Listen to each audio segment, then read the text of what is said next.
السلام عليكم، مرحبا بكم معايا فيديو جديد. اليوم ان شاء الله غادي نتقاسم معكم الحليوه اللي كنوجد ديال التمر في المحل ان شاء الله، وغادي نعطيكم جميع الاسرار باش توجدوها حتى في الديور ديالكم ان شاء الله. نبداو بسم الله على بركه الله، اللهم صل وسلم وبارك على سيدنا محمد.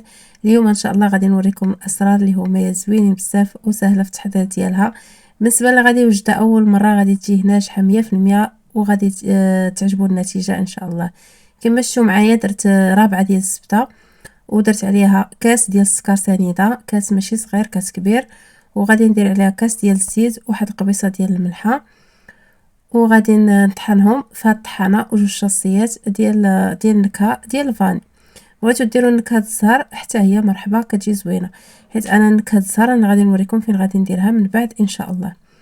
كنطحنوا الخليط ديالنا في هاد الطحانه باش كتسهل علينا الخدمه بالنسبه للناس اللي كتكون عندهم الخدمه كثيره، واللي هكايا غير في البيوت ديالهم يقدروا يستعملوا غير يديهم ماشي مشكل. صافي كنزيدوا على الخليط ديالنا جوج بيضات، كندير واحد دانون مسوس يعني دانون بدون سكر، وكنعاودوا كنخدموا الخليط مزيان حتى كينسجم لينا مزيان مزيان. خدموا هذيك الزبده حتى كتذوب مع السكر والزيت، عاد كنزيدوا عليها دانون والبيض كما شفتوا معايا، وغادي نكملوا ان شاء الله المكونات. كنزيدوا الخل، ضروري كديروا الخل في هذه الحلوه باش كتجيكم هكا هشيشه، هذا سر من الاسرار ديالها، كتجيكم هشيشه وكتجي كتذوب في الفم.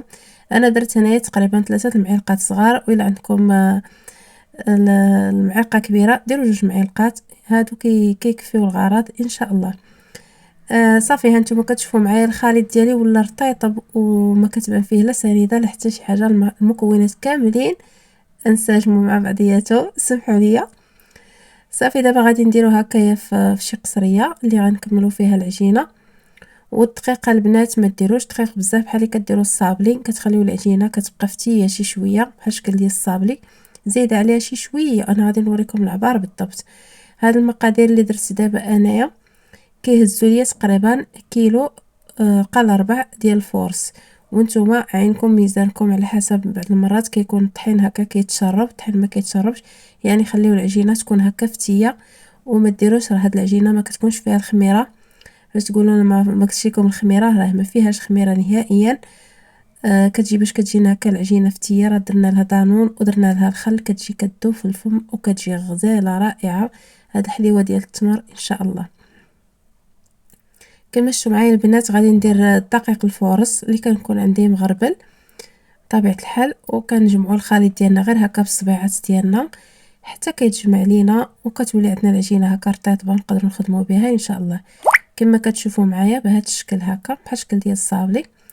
ودابا ها هي العجينه واجده، غندوزو ان شاء الله نوجدوا العقده ديال التمر حتى هي ان شاء الله. غادي نوريكم انا الطريقه باش كنصايبها. الصراحه هاد الحلوه كتجي زوينه بزاف، انايا كتعجبني. مهم هذه هي الطريقه ديالي انا تشاركتها معكم. بالنسبه للناس اللي اول مره داخلين عندي، انا عندي واحد الكراج صغير كنصايب فيه الحلويات سميتو حلويات حياه. بالنسبه للناس حتى الناس اللي بغاو يدخلوا يكومونديو عندي او بغاو يتواصلوا معايا حتى هما مرحبا بهم. عندي شين في تيك توك كنحل فيها اللايف، اللي بغا يدخلوا عندي حتى هما مرحبا بهم. صافي كما شفتوا معايا عندي هنا نص كيلو ديال التمر، درت فيه 3 المعالق ديال الزبده، تكون زبده من نوعيه جيده بطبيعه الحال، ودرت عليها واحد المعلقه ديال القرفه، واحد الشاصيه ديال الروح ديال الزهر، ودرت الجنجلان تقريبا واحد كاس ما كاملش ديال الجنجلان، كيبقى على حسب الذوق. تقدروا ديروا الكركاع، ديروا اللوز، ديروا اللي بغيتو نتوما، يعني على حسب الامكانيات ديالكم. انا هذه اللي كنخدم بها في المحل وكتعجب الكليان ديالي ما شاء الله وكتجي زوينه.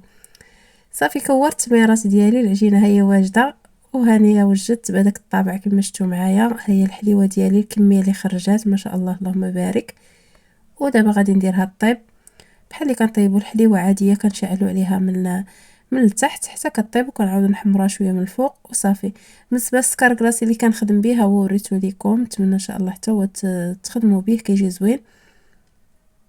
وكنخرجوها مباشره كندير واحد الغربال بحال هكا وكنغربلوا عليها السكر، ومن بعد كنبقاو هكا كندوزو يدينا عليها باش كتبقى ديك الرشمه باينه.